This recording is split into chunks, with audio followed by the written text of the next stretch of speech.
This is Dune Talk, a DuneNewsNet.com production. Join us now for the latest Dune news, reactions, and lively discussions. Hello, everybody. This is Marcus Gabriel here on Dune Talk. So you may know me from a lot of writing on DuneNewsNet.com. And really excited to bring you this next episode of Dune Talk. So I'll give my hosts a chance to introduce themselves. Hey, what's up, people? I'm Simon. I'm one of the podcasters, and I wrote a review recently of something we're going to talk about later. I'm Garin. I'm the founder of the Dune Companion podcast. I love writing articles about the lore. I love talking about the movie. I'm excited about all the people that are going to discover this book and this movie that's just one of my fan favorites. So excited to talk about it. I have the movie right here. What? I actually bought this on eBay for $2. It's still shrink wrap. That's awesome. Shipping was more. I think shipping was like $5. Cool.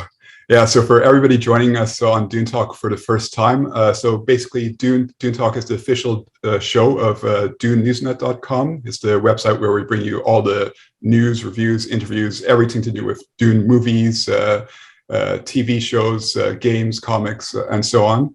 And Dune Talk is our regular show where we discuss a lot of these topics in detail. And we have 5 exciting topics to talk about today. So let's get into some movie news. Dune movie news. So our first topic today is the Dune soundtrack, or should I say soundtracks. So Water Tower Music is going to be releasing 3 separate albums featuring Hans Zimmer's music from and inspired by Dune. So the main soundtrack is going to come out on September 17, which is when the movie is going to start its theatrical run in Europe. But in addition to that, before that, we have coming out the Dune sketchbook, music from the soundtrack. And that's going to be extended explorations of music from the movie. And that's going to be Hans Zimmer's first work ever, which is going to be available in Dolby Atmos music. And then the third album is going to be The Art and Soul of Dune. So if that title sounds familiar, that's because it's also the name of the art book, which is going to be coming out together with the movie. So currently planned for October 22 in the US. And this soundtrack is basically intended to be a companion to that art book, so that people can listen along as they're like getting immersed in the world of that art book. Additionally, on July 23, when we were getting all that recent news about the trailer and everything else going on, Zimmer released his new single, which is called Dune: Paul's Dream. And that contains 2 tracks. The first one is Paul's Dream from the sketchbook, and the second one is Ripples in the Sand from the film's score.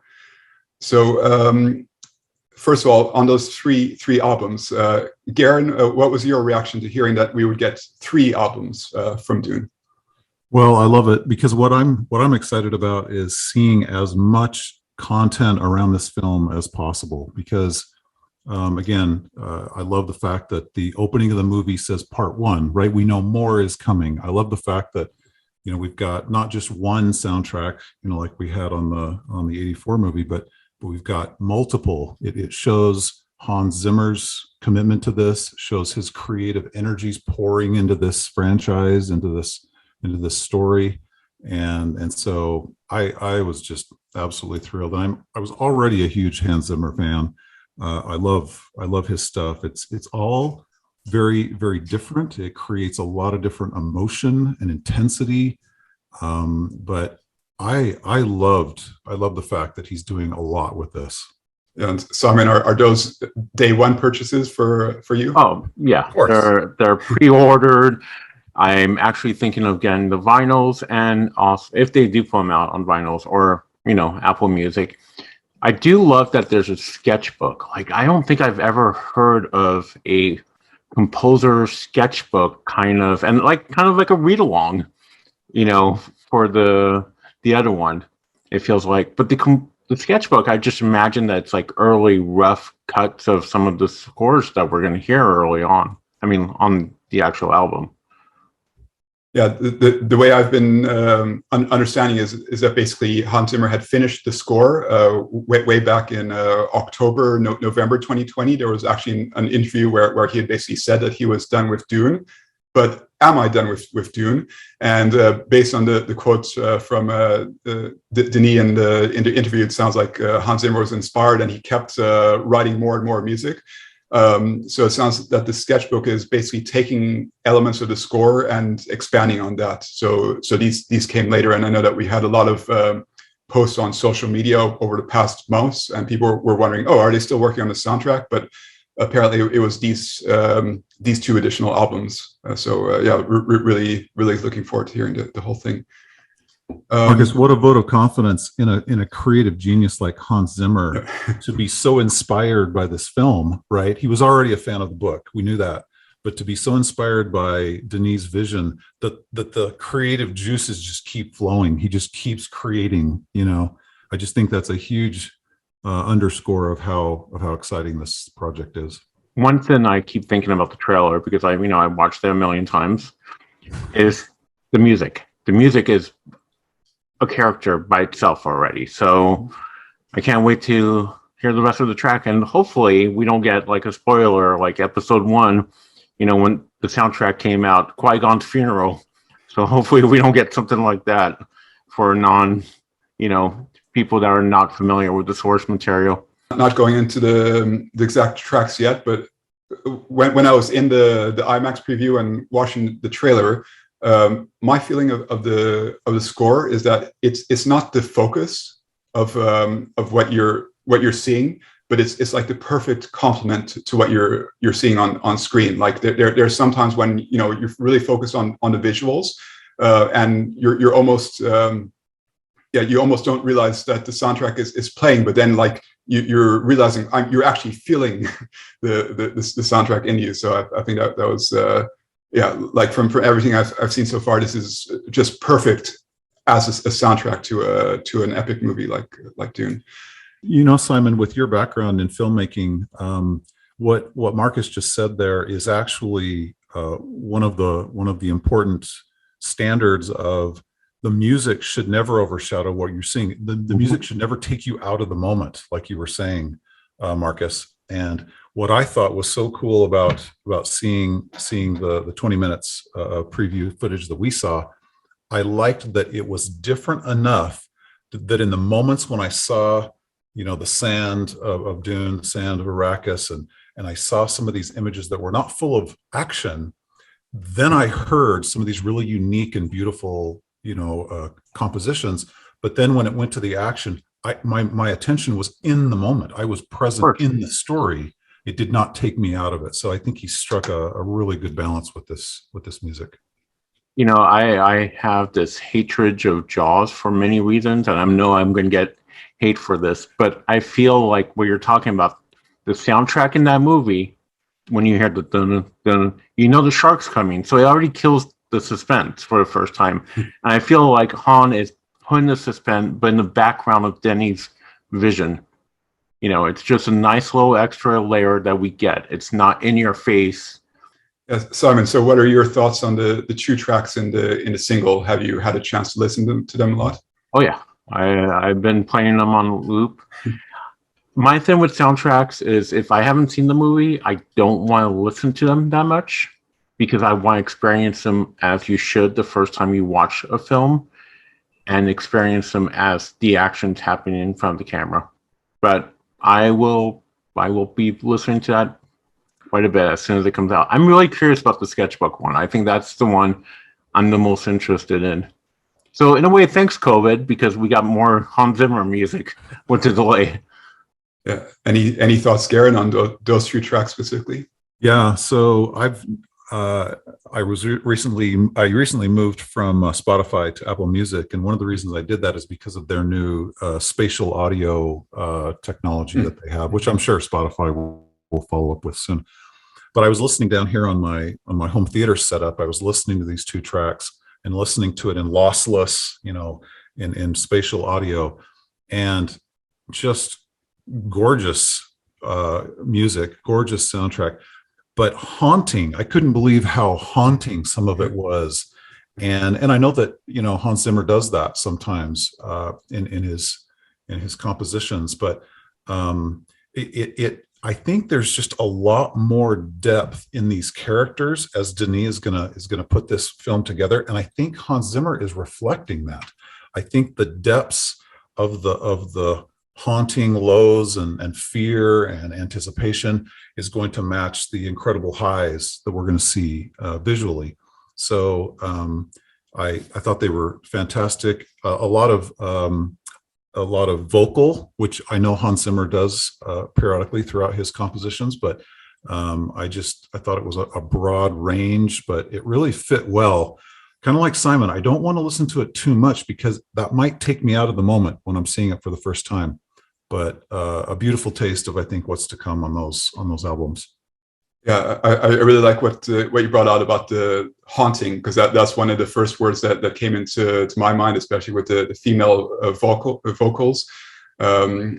Just so much power, and in combination with the instruments that they chose, like at the end of Paul's Dream, you have those vocals which are beautiful and harsh at the same time, and those drum sounding instruments. It just like gives me chills just listening to it, like just now on YouTube. But like when it was in the theater, like I said, it felt like the soundtrack was reverberating through me, because it was quite intense. Going to your point about the still spatial audio, like, so for you, is this a big deal that it's available in Dolby Atmos? Oh yeah, I'm kind of a hi-fi geek that way, and I love super high-end sound equipment, audio equipment, speakers, and again, this goes back to the experience in the IMAX theater. I think, Simon, you said this earlier, but in another podcast, about how if we don't have sound and we see the visuals and we understand what's going on, that's powerful. But then when you add this incredible music, which brings out so much emotion, it heightens everything that you're seeing with your eyes. And if you do that in a room that is filled with incredibly high-end, powerful audio equipment, it's just an overwhelming sensory experience. And so I just am so excited to have this, multiple sensory kind of experience watching the movie for the first time. I can't wait. You know what I would love? Sorry to go on for a little bit more about this topic, but you know how sometimes on Blu-rays or even digital downloads now, you get just the score of the film as like the scenes are going. Like I know Aliens has it. I think Gladiator might have it too. I would love to. Obviously, I'm going to watch Dune a million times when it's on HBO Max. Thanks, HBO, for that one. But when it comes out, I'm curious to know if they're going to have an isolated track of just Hans Zimmer's music. That would be a cool little feature on the official release. Yeah, and I would also love to hear or watch a making of the soundtrack. I think that would be interesting, because it wasn't. It's not just Hans Zimmer on his own. There's so much talent involved behind it. I think that could be like an amazing documentary. Cool. So moving on to our second topic for today. That's also some news that came out in the past week. So we had been already heard about the Dune runtime that is going to be about 2.5 hours, and we got some exact confirmations from ratings. And then finally on July 26th, we had the press conference from the Venice Film Festival, and there we indeed saw runtime 155 minutes. So now that this is confirmed, I'll start with you, Garin, because you weren't on the first episode. Are you happy with that runtime? Yeah, I'm really happy with it. Actually, I was a little concerned that it would be closer to under 2 hours. I was worried it was gonna, because again, remember, that's what I had trouble with Lynch's Dune, right? He didn't have enough time to develop the story. So as a fan of the source material, the fact that this is on the longer side, I mean, we're not quite to Avatar Titanic length here, but there's going to be 2 films. That's why. But it's longer than a lot of films, but it needs it. It needs the time. And Denis takes time to develop his multifaceted, multidimensional characters. So when I heard that, I was thrilled. And I know that some people take that and they get concerned and like, do I have to sit through this? You're not going to feel this. We've already heard feedback from people who've seen the film already. You don't feel that time frame. You're in it, you're living it, you're experiencing it. So yeah, Marcus, I was really excited about the runtime. Yeah, and Simon, now that we know the exact number, any additional thoughts? I'm happy with it. Like I said, I think you're right. I didn't want a 90-minute movie because there's so much to cram in. And even in that first 20 minutes that we saw, Denis is very good at giving their characters time to breathe. You know, the breakfast scene is the perfect example of that. And that space between Paul talking to Jessica might be only a couple, maybe 40 seconds, but it gives you enough time to breathe. And honestly, I'm sure there's going to be at least 5-10 minutes of credits. So, but I'm okay with it. I mean, ask Jason Momoa. He wants a 6-7 hour cut, right? Yeah, yeah, that's actually a good segue. So one of the counterpoints to that is some of the reactions have been like, oh, that's too short. Like, how are they going to tell the whole first half of the movie in that time period? I guess I'll start out with one thought that I had when I was actually writing the article about the runtime. So obviously there are longer films, like there are recent examples, like if you look at Avengers Endgame, which was over 3 hours, and that was a film that was basically tying up a whole decade long story arc across multiple movies. So that was pretty expected. But if you look at other movies, then 2 hours 35 minutes is definitely on the upper end. There aren't much recent movies that go beyond that. In fact, if you look at the theatrical releases from Warner Brothers or Legendary, you actually have to go back a full seven years to find a movie that's longer. So that was actually Interstellar. That was 2 hours and 49 minutes, and that opened on 3 November 2014. So definitely there shouldn't be any concern here that, you know, Denis Villeneuve is not being able to tell his full story, that he's having to, you know, cut too much. I mean, this is definitely on the upper end of the scale. And, you know, you could also compare it to, for example, Lord of the Rings, where you had extended cuts that reached, 4 hours, but those were each for one book, while for Dune, you're talking about like two halves of one book. So overall, would I like to see a longer movie? Like personally, I would happily sit for like a 3.5, 4 hour movie. But I do think in context of what we've seen and heard, that this runtime does make sense.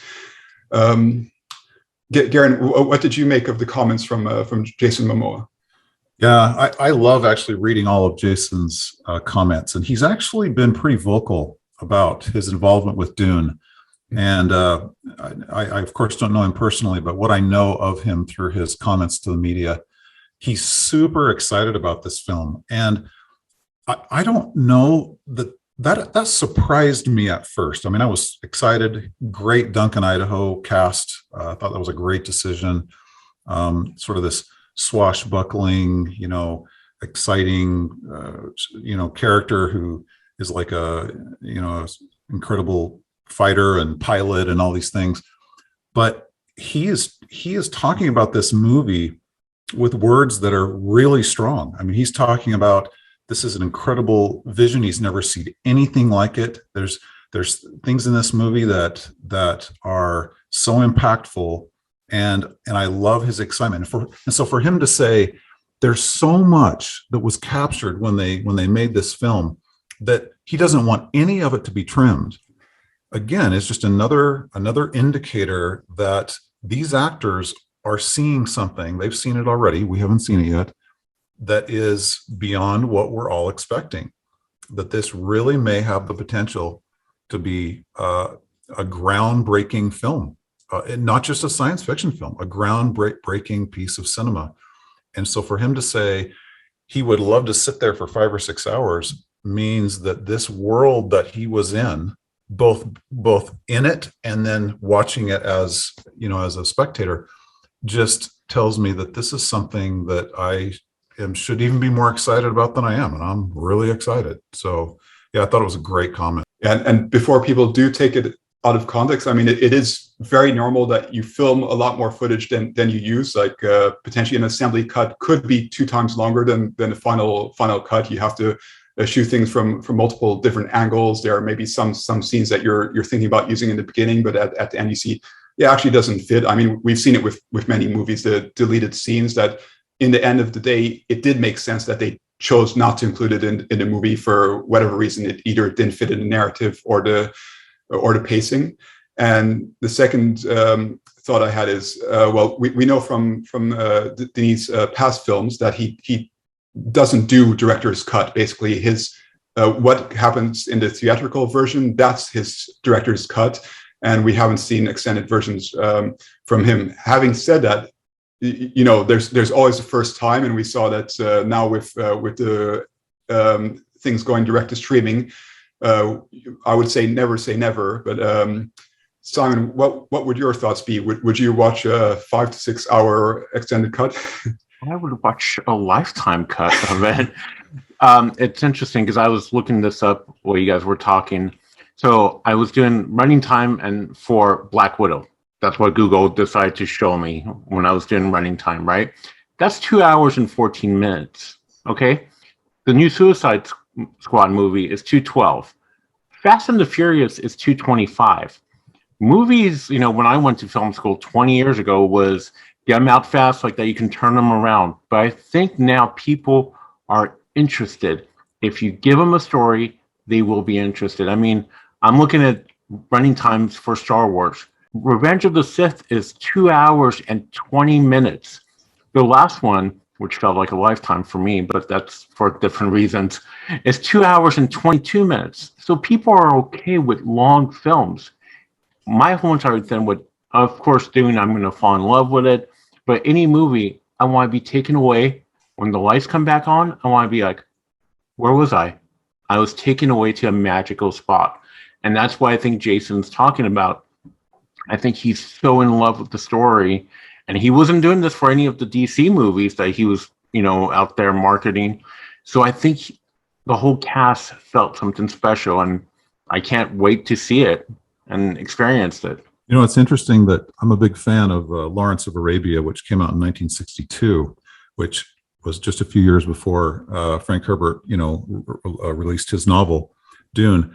And what's interesting is there are some similarities between these two stories.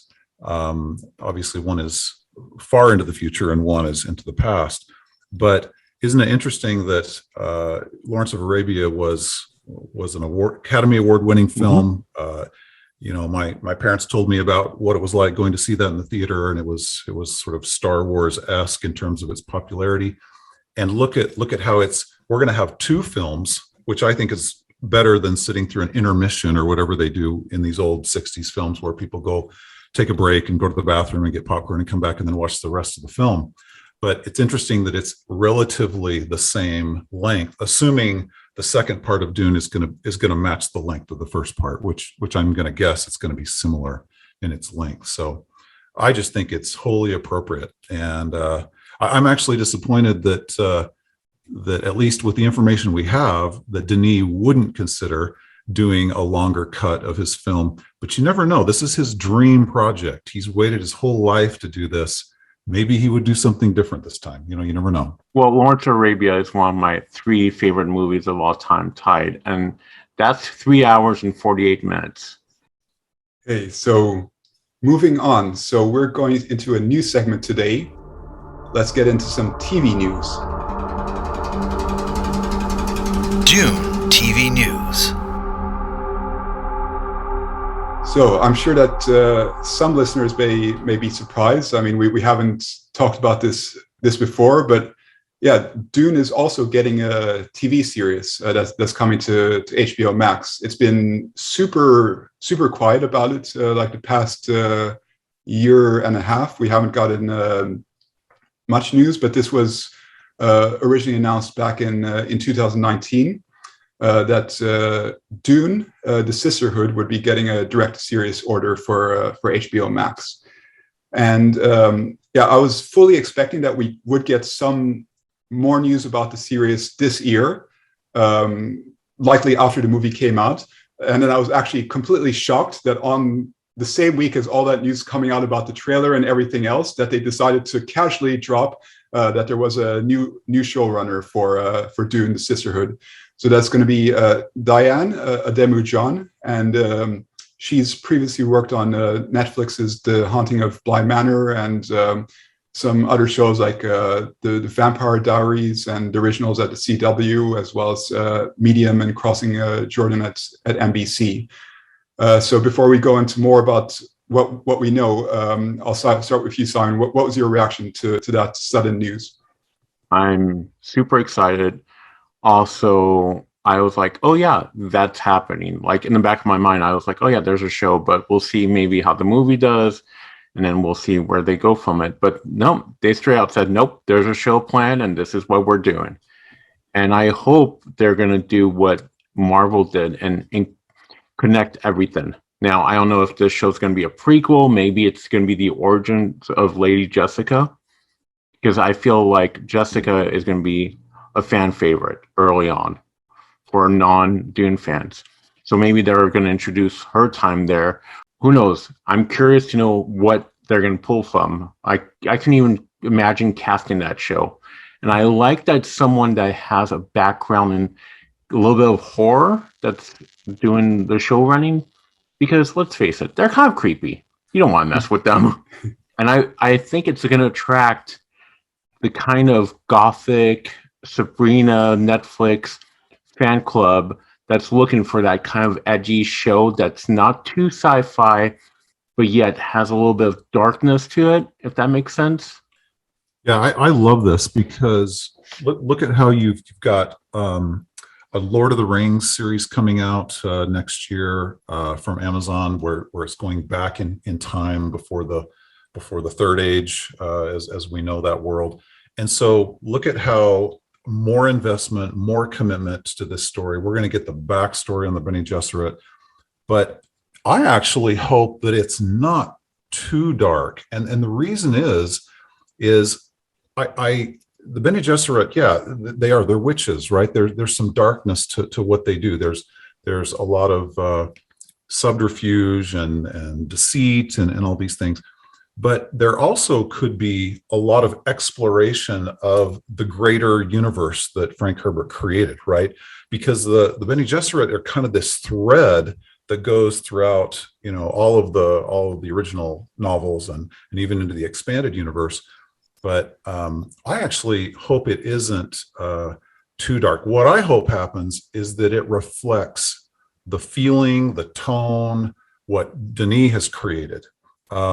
Because I want it to all interconnect, like you said, Simon. I want it to feel like these things all fit together, and I'm exploring this universe not only in the film, hopefully subsequent films, but also in these series. And we probably owe, the success of Game of Thrones and what the Marvel Cinematic Universe is doing.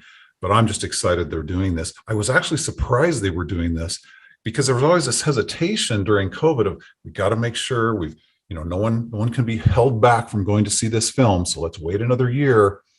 But the fact that they feel there's going to be success here, and they're pulling out all the stops to do an entire film or an entire TV series, I just think that's fantastic. Yeah, let's. So for people who are maybe learning about this news for the first time, I'm going to go through a few things that are confirmed what we know. So as mentioned, this was first announced as 2019 as being part of the HBO Max slate of original programming.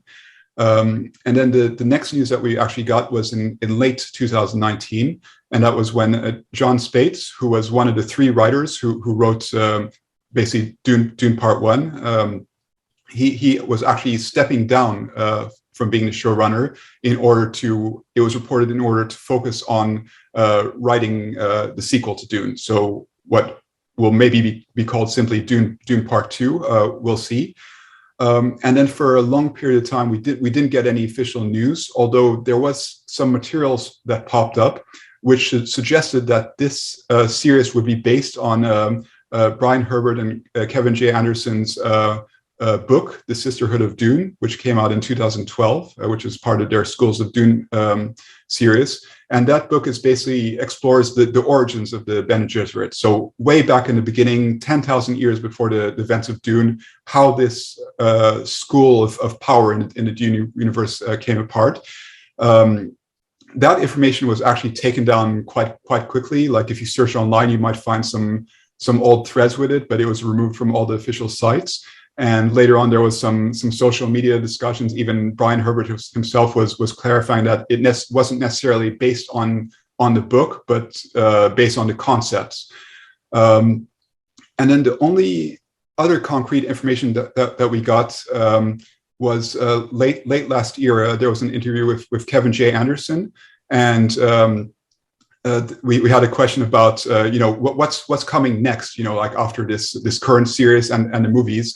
And he mentioned, well, we have a TV series coming up, and he had some interesting comments. One of them being that this show would be set in a completely new time period that hadn't been explored by any of the books.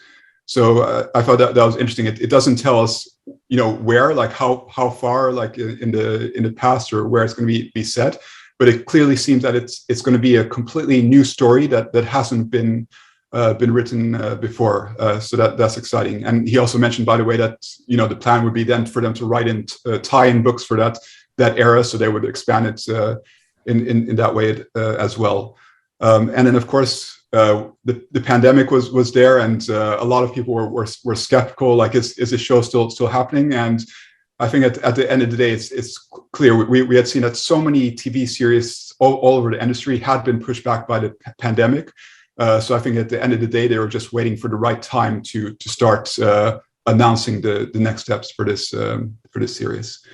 So any thoughts on this being a fully original story? Start with you, Simon.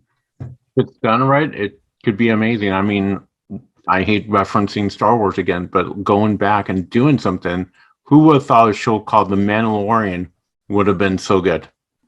If they take notes from Disney Plus, what they're doing with their Star Wars stuff, their Marvel stuff, and just connect it and make it part of the bigger Dune universe. And you're right, I would love to see them travel and go to different planets and see different environments.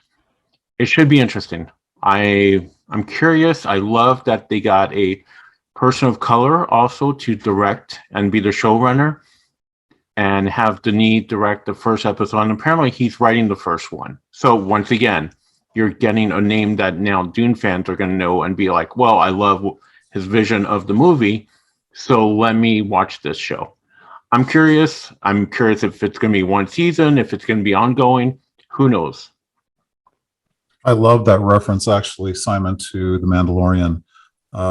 For me, The Mandalorian made going back and watching all the original movies a more rich, interesting experience.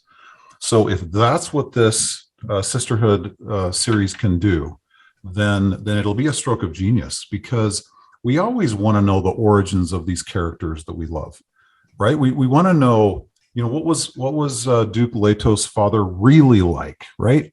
And these are things that fascinate us when we buy into one of these creations by these incredibly creative authors and filmmakers. We want to explore all the aspects of it. We want to find out the things that are the backstory, the things that are behind the scenes. So if they can match the success, in my mind, of The Mandalorian with this, it'll be a huge win. Yeah, and so yeah, I like the point, Simon, you brought up about Villeneuve. He's going to direct the first episode. So that was basically stated as well in the article. Hopefully that remains the case, because I think it's going to be great for him to sort of bring that connectedness between the movie and the series. And they did mention it will be a prequel to Dune. Of course, like when you say prequel, that can be pretty broad. Like a couple of thoughts I have is okay, we do have the prequel novels, which were the first expanded books that were written, and those were set in between like 35 to 15 years roughly before the original Dune novel. So one idea I have is what if they set something in between those 15 years directly, like before the original book and before the movie. You know, it would tie in directly, and then you would indeed have the focus on Jessica and some other popular characters. So I could see them then going that route, which would be interesting. But then of course I also like the idea of them exploring something completely different. You know, like maybe going back hundreds or thousands of years and explore how maybe not the origins of the Bene Gesserit, but how they're working on their quest with their program and moving towards the creating the Kwisatz Haderach. So I could see some interesting opportunities there. I would love, just thinking about this as you were talking, Marcus, that if it is Jessica base, what if we find out the choice of having a male and not a female to create the Kwisatz Haderach? Like, what triggered that in her mind? Because I don't think that's ever been brought up. I haven't read like all the Brian Herbert and Kevin J. Anderson books, so I'm not too familiar with that, but I don't think that's ever been brought up. What made her go, ooh, I want a son and not a daughter. Like, I'm going to give birth to the Kwisatz Haderach, you know? Yeah, I think part of that was just simply her love for Leto, and like the Bene Gesserit thought that they had her fully under control, but in reality, like her loyalties were divided.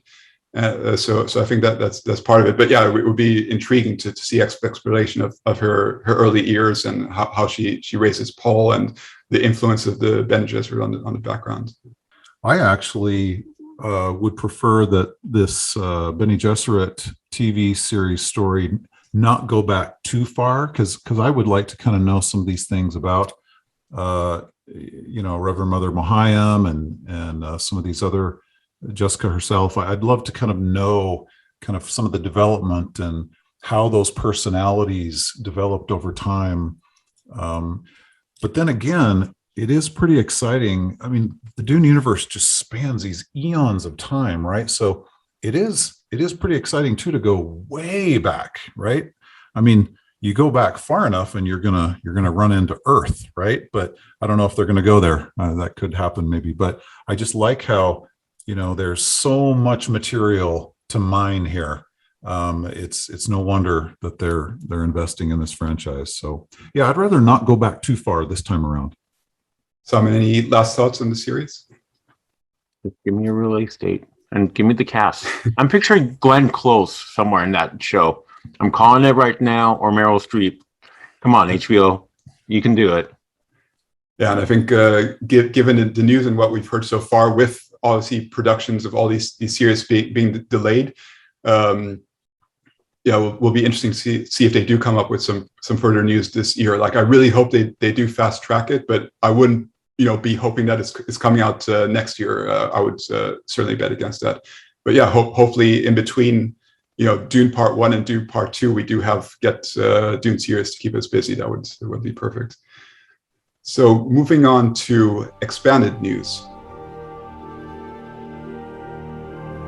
The Duniverse, books, comics, games, collectibles, and more. So our fourth topic for today is Dune, Blood of the Sardaukar. So that was a comic book that was released just 1 week ago. And Simon, you wrote a review about that. So I'll let you start out. First of all, great little side story. I guess we can go in spoiler mode. Everyone's read it that's on the show. Sorry if people haven't read it on the internet, but yeah, so consider this your spoiler warning. So we're going to go in depth. If you want to learn more about the comic but not get in spoilers, check out the review on the site. So I love Sardaukars. I think they're awesome. I think there's a part of me that I love like Roman history, and I love the 300 warriors. And that's pretty much what we get. We get an origin story of an amazing scene that is so crucial in the book, the movie, we'll just say Dune Part 1 for now on. And we see it from a different point of view. And what I love is we get to know how this person got taken away, very much without going into other spoilers, like the other book that's getting published by Boom right now, House of Atreides. So I just love that this person was very much brainwashed early on to hate the Duke, hate Duke Leto, hate the Atreides. They're horrible. They killed your family.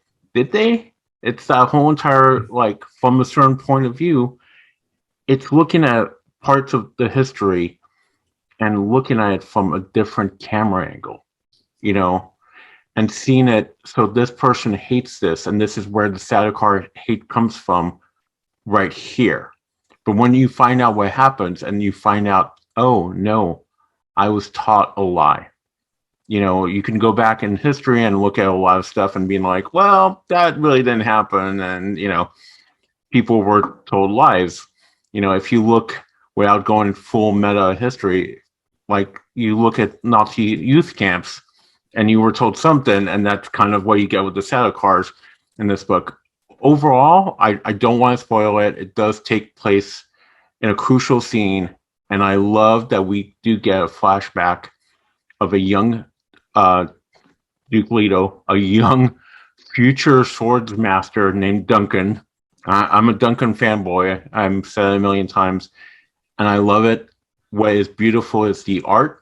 It's simple, but when the action happens, like I'm looking through it as we speak, you can feel Dune. You feel Dune. The colors is something I totally forgot in my review. It gives you that space vibe. It gives you that dusty Arrakis feel to it. Do you need to read this before the movie? No, but if you're a fan of Dune and you want to know more about the expanded universe, I highly recommend it. I honestly give it probably a 7 out of 10. You know, I know the artist, who I'm drawing a complete blank right now, had put up some original pages for sale, so maybe by the time I get paid, he'll still have some. I'm not a comic expert, although I was a Marvel comic collector as a young kid. But I thought this was a great visual and story-based experience. I actually loved the fact that the Sardaukar, and I'm currently writing a lore article about Sardaukar, and you know, you can just personify these as you know, like, you know, the Roman soldiers, stormtroopers. I mean, you can Nazi SS. You know, you can just dehumanize these forces because they're just ruthless killers, right? Controlled by the emperor.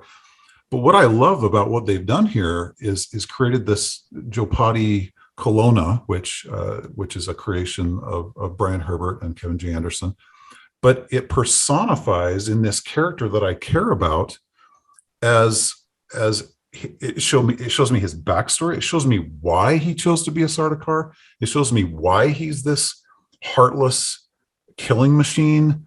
But then it also ties in, like you're saying, Simon, I get to experience Duke Leto's father, Duncan Idaho. I get to see them from a different perspective. And then the way this story comes together, I was really pleased. I actually thought, what a great story. And I love the visuals. I loved the intense action, but as I'm watching all of this sword fighting and intense action sequences, it's teaching me, it's giving me backstory and greater depth to these characters and to these even bigger elements like the Sardaukar themselves, why they exist, what are they all about, how did they become what they are. I thought it was just a great graphic novel experience. And do you feel that having read this story that it's going to add to your experience of the film or book? Absolutely. Yeah. Absolutely. Because because I'm sure watching the film, the Sardaukar are going to be an overwhelming force of terror, right? I mean, Denis is going to do that right. I promise you. And so for me to not feel who these human beings are, but to just have them be these characters that have a suit and helmet on, but to actually get the backstory on why they exist, how they came to be, maybe the things they struggled with, maybe they're innocent in many ways as to how they ended up trained as a Sardaukar warrior. So I think it adds a lot of great depth. I think it's a great addition. I mean, there's something I would like to mention I just thought about. It's also very much like Paul's journey. Family's gone and has to survive. He has to learn to survive, and it happened to be, become a Sardaukar warrior. But there's even panels, like I'm flipping through it right now, where you see him and his brothers getting trained with a backpack, and it looks very much like the promotional stills that we've seen of Paul and Jessica being on Arrakis, fighting for their life. And you're right, we are told that these people are ruthless killers, but everyone has a story. It's taking it from a different point of view and understanding where this person comes from. I would be okay if Boom put out more of these. Yeah, and I wanted to give a shout out to the basically people, the creative team. So as mentioned, this was illustrated by Adam Gorham. The colorist was Patricio Del Peche, and letterer was Ed Dukeshire. And what some people may not know is that this comic book is actually based on an original short story by Brian Herbert and Kevin J. Anderson. I think it was published like two or three years ago in a short story collection. So it was available in prose first. And we know that Boom Studios is going to be putting out at least one more of these books this year, which is based on short stories that were written and basically expand the lore of the Dune universe. I think this is really accessible to you guys. I think, and I'm not even really talking about age necessarily. I'm just talking about having another visual and storytelling experience in a different format. And I actually am glad to know that this was originally set in prose in a short story, and I thought Boom did a great job transitioning this to a comic book experience, and I hope they would do more of this, because again, we want to come at this universe from all different angles, and for some people this is even more accessible sometimes than even the original novels. I would hope it would turn them to want to read the novels as well. That's the hope all along. But I think it only adds to, Marcus. Yeah, and what I really liked, and you've already mentioned that as well, is how we saw the origins of the Sardaukar, like how they're trained on Seleucus Secundus, and it's basically a hellish world, but pretty much like Arrakis, where making a mistake and you're dead, and so many of these soldiers, they were brought there for various reasons at a young age. Maybe they were attacked in the same way that Japati was. Their family was killed, and then they were brought into the army, and most of them didn't survive. So these survivors are literally like these fearless warriors who have had to survive unmeasurable horrors on this planet and graduate into one of the ranks. And and going back to the point, I think Simon, you had written that in your review about how this added depth to the characters of Leto and Duck in Idaho. And I guess since we are going into spoilers, what was your impression of that scene, and specifically, like how did you feel that they handled that scene when Leto is talking to the Emperor? Sorry, I was just looking at those original pages. Fun fact, usually comic pages are done 11 by 17. The artist's original pages are actually smaller. Mm-hmm. So it makes me even appreciate the artwork even more. His original pages are 8.5 by 11. So the little details that he puts in is even more beautiful when you think about it, that he had less room to work on.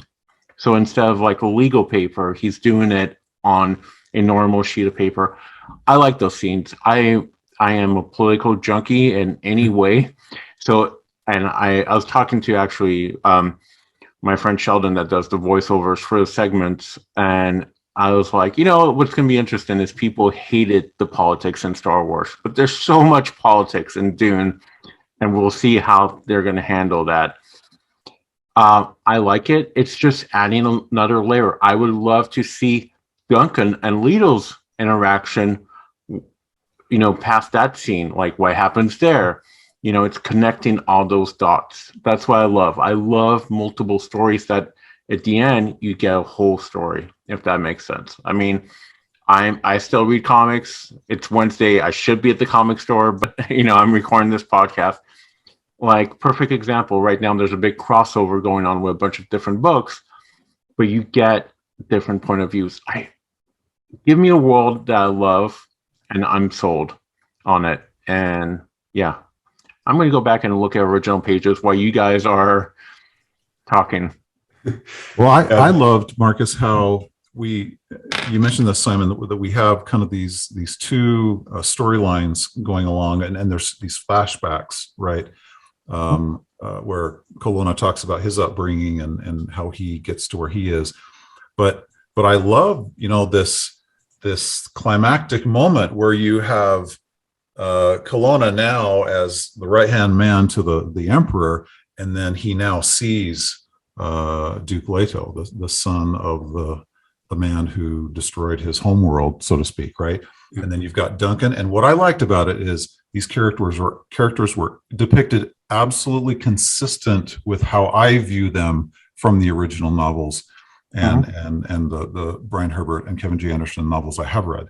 So to me, it just felt right. It felt true to the characters. It felt true to the universe. And I thought it was a gripping moment there at the end where the truth comes out, and I thought it was a great moment. Yeah, I think it was a key moment. Like it said a lot about Leto, because you think, okay, House Atreides, they're this great house, a major house. They have so much power, but how come compared to these other great houses, they actually only have one world that they're controlling, which is Caladan. And you actually see in this scene how Duke Leto actually gave up controlling one world because it wasn't the right thing to do, and that was like so in character. And you see how a man like that became so popular that the emperor became afraid of him, and like there was just so much dynamics in the scene. And like if you haven't read it, if you've already read a comic, I advise also reading the short story as well. It's part of a short story collection. I'll add the link. It's quite cheap on Kindle. It may add like a couple of other perspectives there, but yeah, I just felt that was such a moment, because you come into this story thinking it's going to focus on Sardaukar, but you get this key moment about House Atreides' background as well. And it shows once again, like, so my girlfriend's reading the book for the first time, and she's like, I don't really like Leto. I don't get him. I'm like, you'll start understanding him and loving him. Like we talked about, on the IMAX podcast, and also the trailer breakdown, the stuff with the spice harvest, that's Leto for me. Hey, I don't care about production. I care about the people. And he is very much the people's leader. I would be curious to know, hey, what if they did a book, a comic, boom, I will be more than happy to give you like an art team I would love on this book. What happens on Caladan after they find out that Leto died? What was the reaction of the people? Like, I would love it kind of being sad, and kind of like Caladan feels the loss of their leader. Sure, Paul becomes leader and all that, but for them, Leto was the people's leader. I also love the sinister nature of the emperor. So, not only the backstory of Colonna is that Sardaukar troops came again masquerading, right, as other troops, which is a theme we're familiar with, right? But I love that this story just emphasizes and underscores even more the character, the values of Shaddam. I just think, again, that's consistent with what I know and what I'm familiar with, and it just fits into the expanded universe. And it also feels very much like the Dune graphic novel that came out last year. So the art style bleeds in. Once again, it feels very much like what we want with the TV show. It feels part of the same world. Good job, Boom. And they actually have mentioned that all the teams and companies behind these comic books, so Boom Studios and Abrams Comic Arts from Dune graphic novel, have been working together to have that consistent look and feel, whether it's the characters, even though they're like in slightly different time periods, as well as the vehicles and the settings. So it does feel interconnected. So going to our fifth and last story for today. So we actually had an announcement of a completely new game that came last week. So Gale Force 9 is going to be releasing a second new game this year called Dune Betrayal.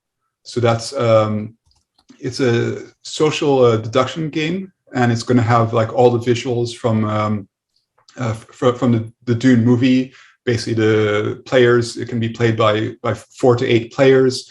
Fast-paced games of 30 minutes, and people play the role of secret agents, and it's all about like using your social skills, using actions and tactics to understand who your enemies are, who your allies are, and take action.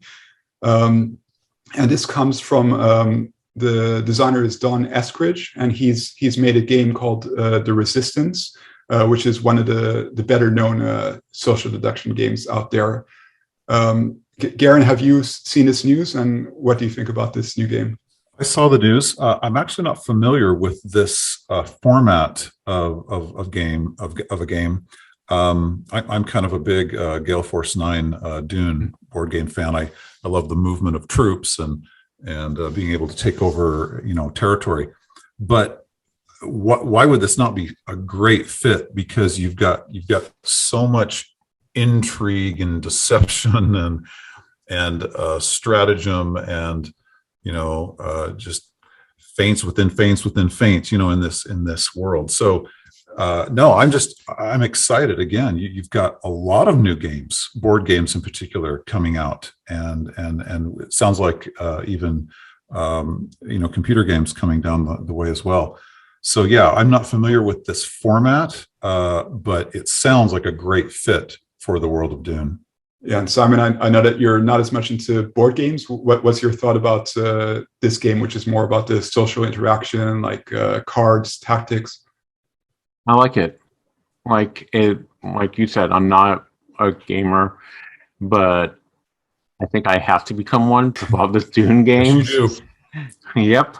And I like the design of the game. That's what I can tell you more than the actual game playing. I think it feels very Dune 2021, if that makes sense. It feels like, once again, it's in that universe. It feels very streamlined. And I love when everything is streamlined all across. So I'll probably end up picking up this game, and maybe, I don't know, maybe there's a Discord or a Zoom place where I can play this game online with someone else. Yeah, and this is coming out October, so probably around the same time the movie is releasing. They haven't given an exact date yet, and it's only going to cost $25. And like just looking at the cards and like the components, it looks like it's worth it. You have like the scenes from the movie, the characters. So I think that this will be. I'm sort of looking forward to getting a group of people who maybe I'll watch the movie with, but they don't know as much about this, and like playing this game together with them. It sounds like it's pretty easy to learn, fast paced, so perfect for like a casual setting, party or guest, or someone that doesn't know how to play board games, like myself. Yeah. I do like the $25 mark, because I feel like the problem with a lot of these games, like I'll take Magic the Gathering as an example. It's a first like, oh, just buy a pack. It's $10. Then it becomes more and more. But I feel like this is pretty much what you get. I'm looking at it, and $25, sure. I'll spend $25 just to try out a game. If not, it's more Dune merch. I feel like October is going to be kind of busy. Yeah, and to Garen's point, I think for people who have known this type of game, it's maybe similar to that, but there's going to be more tactics involved.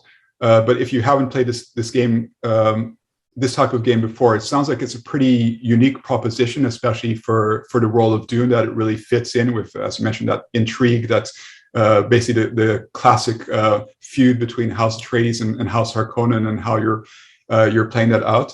If you want to get some more insights into the gameplay, so our article on the site includes a Q&A with the designer, and that gives more insights into like how the game works, what are the important factors to look out there. So check that out. Okay, so that was our last story for today. So before we close, I did want to announce 2 winners to our poster giveaway from last time. So we're going to give away 2 posters from the IMAX screening. So we picked responses at random. So I have Isabella Alves and Simon Knudsen. So we'll reach out to you to get your addresses so that we can mail out those posters to you. And stay tuned. Hopefully we'll have the opportunities for more of these in the future. And before I close, just wanted to remind you, like, if you do have questions for our team on this show, just comment on YouTube or on the posts on dunenewsnet.com, or use the email that's also going to be listed in the episode description. So we'd love to hear your questions, and we may answer some of them on the show itself. And of course, we're always happy to hear feedback. What are the segments you enjoyed most? What would you like to hear more of on the show? So that's it for today. So before we go, Garin, where can you be found on social media? Yeah, so my website is dunecompanion.com. I've got a lot of lore articles and fan stuff there. So, and then you can reach me on Twitter at Dune Companion. So see you on. Simon? Before I give out my info, I do want to mention about the comments. Thank you for the person that mentioned that Japanese movie that I was talking about. It was called Kashrun. And Google that trailer and remember it was done in the early 2000s. There's a lot of Dune vibe to it. You can find me on Twitter. Try and be a little bit more active on there. It's S Dowdy, so it's my first initial, my last name Daoudi. But like I say, always, I'm more on Insta. So. Yeah, and this was Marcus. So you can of course find a lot of my articles on dunenewsnet.com and on Twitter at DuneNewsNet and Instagram at DuneNewsNet. So I want to thank you all for joining today, and look forward to seeing you again on our next Dune Talk. We hope you've enjoyed Dune Talk. Remember to like, subscribe, and turn on notifications so you know when the next episode drops. Stay tuned to DuneNewsNet.com and add us to your social feeds. Be the first to hear breaking news and reviews.